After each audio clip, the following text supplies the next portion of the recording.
Estamos de regreso. Viruela símica, tercera parte, con el doctor Gerardo García. Seguimos en la conversación.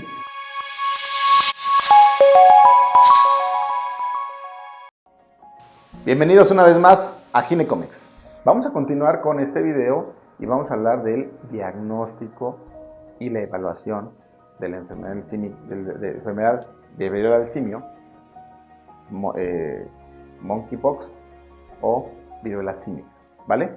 El diagnóstico de la viruela símica primero tiene que tener en cuenta los hallazgos que tienes, pero no nada más los hallazgos, sino hoy en día se tiene en cuenta también las características de viajero, las características inmunológicas del paciente. ¿Cuándo sospechar el diagnóstico? Porque realmente es eso, hay que sospechar el diagnóstico. Si un paciente muestra erupciones u otros síntomas que podrían ser compatibles con la viruela del simio, por ejemplo, proctitis, por ejemplo, lesiones en tronco, en manos, ¿sí?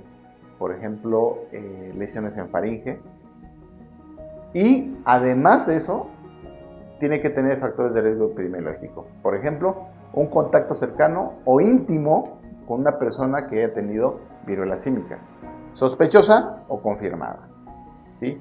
Que tengan una comunicación o una comunidad y con esos pacientes que hayan ido o viajado recientemente a África Central Occidental o otro lugar donde se haya producido grandes brotes de viruela símica, y así debe empezar el diagnóstico de ese paciente. ¿Cómo es eso? Pues con esas pruebas de diagnóstico que se hacen se llama PCR, que es un estudio específico para detectar proteínas acuérdense, del material genético de los virus, ¿vale? Y tenemos que empezar a hacer esas pruebas a ese paciente. Ya lo comentamos. Ahorita lo que están haciendo las unidades de medicina es que están enviando a el INDRE, ¿ok? ¿Qué más? Bueno, vamos a ver acerca del diagnóstico diferencial. Es súper importante. ¿Con qué enfermedades vamos a tener el diagnóstico diferencial? Número 1, con la varicela. Acuérdense que comentamos que se pueden confundir esas lesiones de viruela símica con la varicela. Pero ¿cuál va a ser el diagnóstico diferencial? Es algo bien importante. Número 1, la cuestión aguda y la sintomatología severa que genera la varicela. ¿A qué me refiero con severa? Que es mucho dolor articular, el paciente prácticamente se tumba en cama, tiene fiebre, ¿sí? Y otra cosa bien importante, tiene linfadenopatías. ¿Cuáles son esas? Tenemos ganglios en el cuello, que hay que revisar, ganglios submandibulares, que hay que revisar, ganglios axilares, que hay que revisar, y ganglios inguinales, que tenemos que revisar.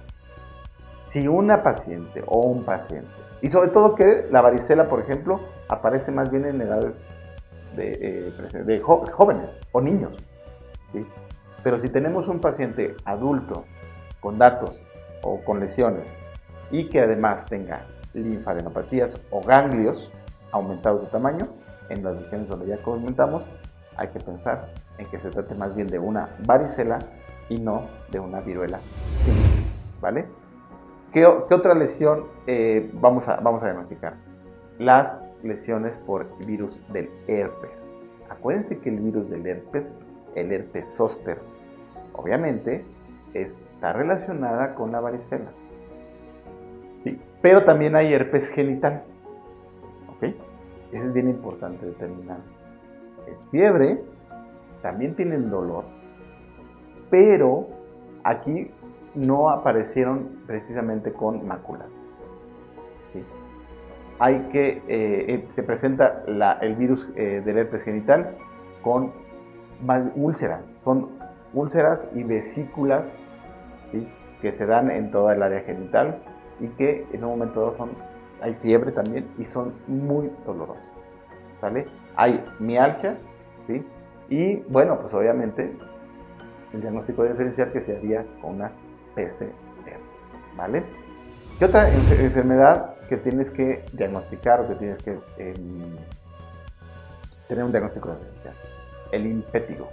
El impétigo se presenta, es una enfermedad cutánea también, vesículas, pústulas y costras, pero las costras son adherentes, no son secas, ¿sí? Y esto es causada por un estreptococo de grupo A, ¿sí? O un estafilococo aureus.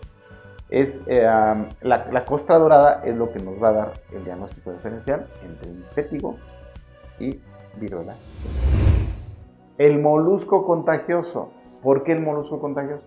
Bueno, porque el molusco contagioso también se da en cara, se da en la ingle, se puede dar en muslos, se puede dar obviamente también perianal, se puede dar en la región, en el pene, ¿sí?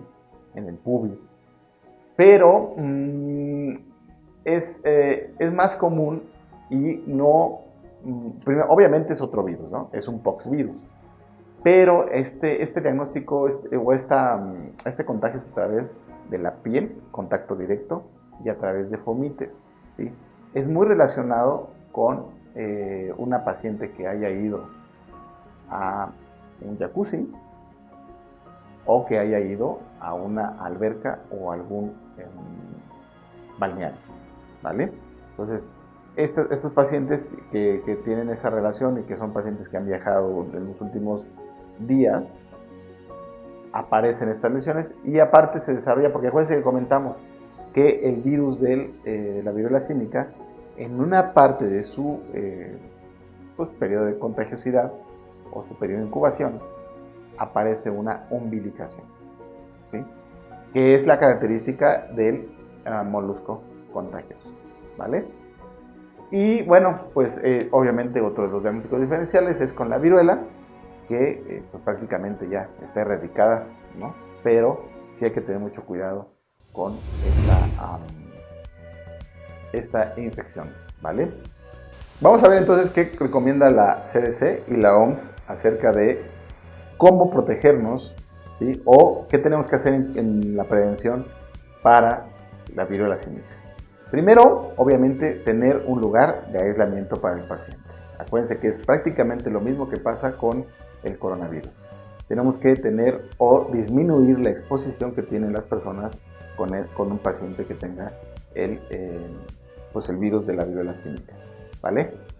Siguiente, todo paciente que se encuentra hospitalizado, los médicos o el personal de salud tienen que usar su EPP o su equipo de protección personal. Acuérdense muy bien, tienen que tener su mascarilla, su careta, tienen que tener un protector, ya sea en peto o ya sea completo o ya sea con bata quirúrgica y un uniforme quirúrgico desechable y lentes de control también, ¿vale?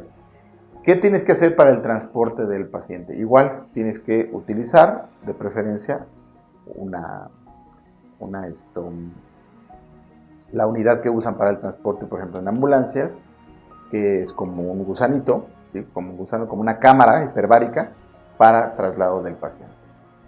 Tienes que tener cuidado con los desechos del paciente y que tienen que irse y buscar irse a un incinerador o no tenerlo mucho tiempo o simplemente sellarlo con bolsa roja, ¿sí? Hay que tener cuidado con la manipulación de la ropa sucia, ¿sí? Las camas y todo. Obviamente el manejo de residuos es súper importante, ¿vale? Y la otra, ¿cuándo vas a interrumpir el aislamiento? Pues prácticamente entre 2 a 4 semanas, ¿vale? Ese es cuando se tiene que interrumpir. Acuérdense que empezamos con el coronavirus prácticamente a tener 21 días de aislamiento.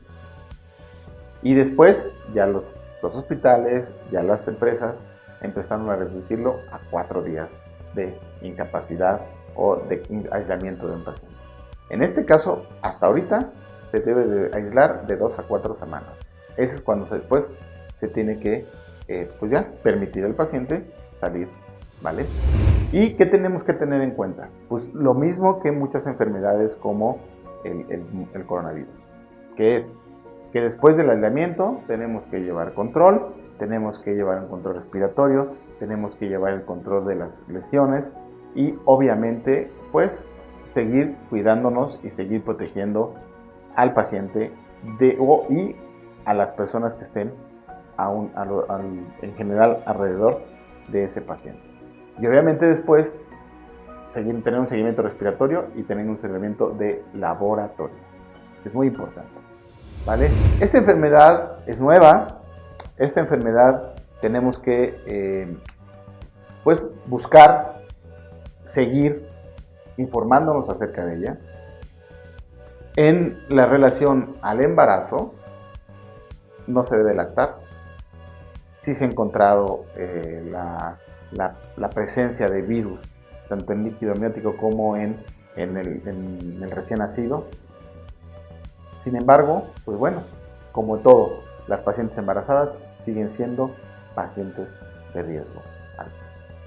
Muchas gracias por su atención, ¿sí? Y sean ustedes pues bienvenidos a esta conclusión de este virus de la viruela símica. Seguiremos informando qué pasaría o qué va a pasar en periodos posteriores con esta nueva, ojalá que no sea pandemia, ojalá y no se equivoquemos. Suscríbete a mi canal de YouTube y comparte conocimiento. Y recuerda que una vez más triunfa el bien sobre el mal. Soy el Dr. Gerardo García en Ginecomex para ti. Abramos la conversación. Síguenos en nuestras redes sociales. Nos encuentras como Dr. Gerardo García y Ginecomex, por un embarazo con perspectiva de género y un parto digno. Gracias por suscribirte y darle clic a la campanita.